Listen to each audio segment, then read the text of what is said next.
வணக்கம் நேயர்களே. தமிழகத்தை பொறுத்தவரை சுமார் 85 லட்சத்திற்கும் அதிகமான தொழிலாளர்கள் ஈஸ்ரம் போர்ட்டல்ல பதிவு செஞ்சிருக்காங்க. ஆனா ஒரு உண்மை என்னன்னா, இதுல பதிவு செஞ்ச பல பேருக்கு இன்னும் எந்த ஒரு நேரடி பலனும் வந்து சேரல. பல பேர் என்கிட்ட கேட்கிற ஒரே கேள்வி, இந்த கார்டு எதுக்கு, இதனால எனக்கு என்ன லாபம் அப்படிங்கிறது தான். இத பத்தி நீங்க என்ன நினைக்கிறீங்க அருண்? நீங்க கேக்குறது ஒரு நியாயமான கேள்விதான். மக்கள் என்ன நினைக்கிறாங்கன்னா, ஈஸ்ரம் கார்டு எடுத்துட்டா அரசாங்கம் மாசம் அக்கவுண்ட்ல பணம் போடும்னு நினைக்கிறாங்க. ஆனா ஈஸ்ரம் கார்டுங்கிறது ஒரு அடையாள அட்டை மட்டும்தான், ஒரு தொழிலாளிக்கான அங்கீகாரம். இந்த அட்டையை ஆதாரமா வச்சுதான் மற்ற 300க்கும் மேற்பட்ட அரசு திட்டங்களை நாம அணுக முடியும். உதாரணத்துக்கு விஸ்வகர்மா திட்டம், ஆயுஷ்மான் பாரத்னு அடுக்கிட்டே போகலாம். இந்த கார்டு ஒரு நுழைவுச்சீட்டு மாதிரி. மக்களே, வீடியோக்குள்ள போகிறதுக்கு முன்னாடி ஒரு விஷயம், உங்ககிட்ட ஈஸ்ரம் கார்டு இருக்கா?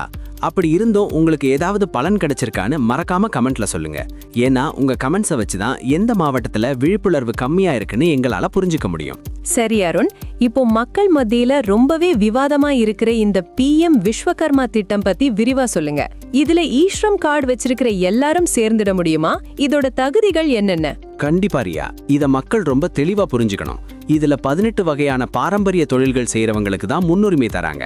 ஆனா ஒரு முக்கியமான விஷயம் என்னன்னா, இதுல சேரணும்னா நீங்க அரசு பணியில இருக்கக்கூடாது. அதே போல உங்க குடும்பத்துல ஒருத்தர் தான் விண்ணப்பிக்க முடியும். இதுக்கான விரிவான தகுதிகளை இப்போ திரையில பார்க்கலாம். ஓகே அருண், சொல்லுங்க. தகுதியான 18 தொழில்கள்: தச்சர், படகு தயாரிப்பவர், கொள்ளர், பூட்டு தயாரிப்பவர், பொற்கொள்ளர், குயர், சிற்பி, செருப்பு தைப்பவர், கொத்தனார், கூடை பாய் துடைப்பம் தயாரிப்பவர், உம்மை தயாரிப்பவர், பூமாலை கட்டுபவர், முடி திருத்துபவர், துணி துவைப்பவர், தையல் கலைஞர் மற்றும் மீன் வலை பின்னுபவர். வயது வரம்பு: விண்ணப்பதாரர் குறைந்தபட்சம் 18 வயது பூர்த்தியடைந்தவராக இருக்க வேண்டும். குடும்ப கட்டுப்பாடு: ஒரு குடும்பத்தில் கணவன், மனைவி மற்றும் திருமணமாகாத குழந்தைகளில் ஒருவர் மட்டுமே விண்ணப்பிக்க தகுதியுண்டு. பதிவு செய்யும் முறைகளை பத்தியும் சொல்லிருங்களே. ஓகே ரியா, பதிவு செய்யும் முறையை பார்க்கும் பொழுது இதற்கு PM விஸ்வகர்மா இணையதளத்தில் பதிவு செய்ய வேண்டும். இதற்கு பயோமெட்ரிக் சரிபார்ப்பு கட்டாயம் என்பதால் உங்கள் அருகில் உள்ள பொது சேவை மையங்களை CSCயை அணுகி கைரேகை வைத்து பதிவு செய்வது அவசியம். அருண், இப்போ ஒருத்தர் பதிவு செஞ்சிட்டாருன்னு வைப்போம், அதுக்கப்புறம் அவருக்கு கிடைக்க போற நேரடி பலன்கள் என்ன? பல பேர் வேலைக்கு லீவ் போட்டுக்கிட்டு போகணுமேன்னு யோசிக்கிறாங்க. அவங்களுக்கு அரசாங்கம் என்ன மாதிரியான சலுகை தருது? அங்கதான் அரசாங்கம் ஒரு திட்டத்தை வச்சிருக்காங்க. இதுல தேர்வாகிறவங்களுக்கு முதல்ல ஒரு வாரம் பயிற்சி கொடுப்பாங்க. அந்த பயிற்சி நாட்களுக்கு தினமும் 500 ரூபாய் அவங்க அக்கவுண்ட்டுக்கே வந்துடும். அது மட்டும் இல்லாம நவீன கருவிகள் வாங்க 15,000 ரூபாய் அரசாங்கம் இலவசமா மானியமா கொடுக்குது. இது போக தொழிலை பெருக்க 3 லட்சம் வரைக்கும் கடனும் தராங்க. ஓ அப்படியா? அத பத்தின விவரங்களை சொல்லுங்க கேட்போம். திறன் பயிற்சி: அடிப்படை பயிற்சி 5 முதல் 7 நாட்கள் மற்றும் மேம்பட்ட பயிற்சி 15 நாட்கள் அல்லது அதற்கு மேல் என 2 நிலைகளில் பயிற்சிகள் வழங்கப்படும். தினசரி ஊக்கத்தொகை: பயிற்சி எடுக்கும் ஒவ்வொரு நாளும் தொழிலாளிக்கு தினசரி ரூபாய் 500 வீதம் ஊக்கத்தொகை நேரடியாக வங்கி கணக்கில் சேரும். கருவிகள் வாங்க மானியம்: அடிப்படை பயிற்சி முடித்ததும் தொழிலுக்கு தேவையான நவீன கருவிகளை வாங்க ரூபாய் 15,000 மதிப்பிலான வவுச்சர் அல்லது பணம் வழங்கப்படும்.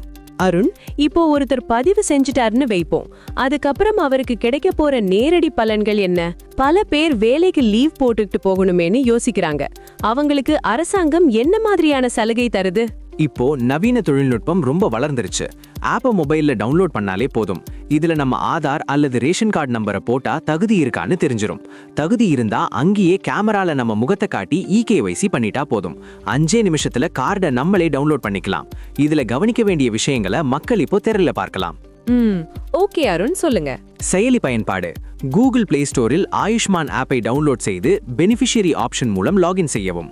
தகுதி சரிபார்ப்பு: உங்கள் மாநிலம், திட்டம் PMJAY மற்றும் உங்கள் மாவட்டத்தை தேர்ந்தெடுத்து ஆதார் அல்லது ரேஷன் கார்டு நம்பரை பதிவிடவும்.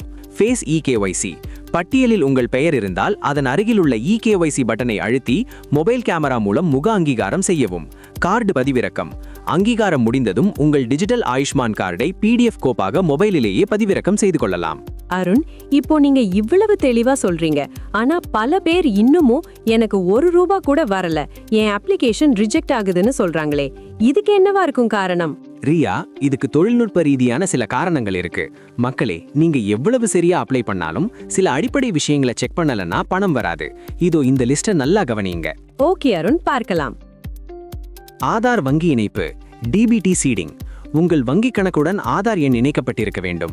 மிக முக்கியமாக அது டைரக்ட் பெனிஃபிட் டிரான்ஸ்ஃபர் வசதிக்கு எனேபிள் செய்யப்பட்டிருக்க வேண்டும். உங்கள் வங்கியின் மேலாளரிடம் இதை உறுதி செய்து கொள்ளுங்கள். தரவு பிழைகள். ஈஸ்ரம் கார்டில் நீங்கள் கொடுத்திருக்கும் தொழிலுக்கும் நீங்கள் விண்ணப்பிக்கும் திட்டத்திற்கும் தொடர்பு இருக்க வேண்டும். பெயர், பிறந்த தேதி மற்றும் முகவரி ஆதாரில் உள்ளபடி சரியாக இருக்க வேண்டும். KYC புதுப்பித்தல்.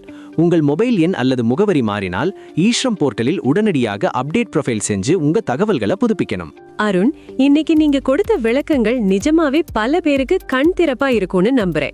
மக்களே, அரசாங்கம் தர திட்டங்கள் நம்ம வீடு வாசலுக்கே வராது. நாம தான் விழிப்புணர்வோட அதை போய் அடையணும். நிச்சயமாரியா, இந்த மெகா தொகுப்பு உங்களுக்கு பயனுள்ளதா இருந்தா தயவு செஞ்சு உங்களை சுத்தி இருக்கிற தொழிலாளர்களுக்கு ஷேர் பண்ணுங்க. உங்களுக்கு ஏதாவது சந்தேகம் இருந்தா கமெண்ட்ல கேளுங்க. நாங்க ஒவ்வொன்றுக்கும் பதில் சொல்றோம். நன்றி, வணக்கம்.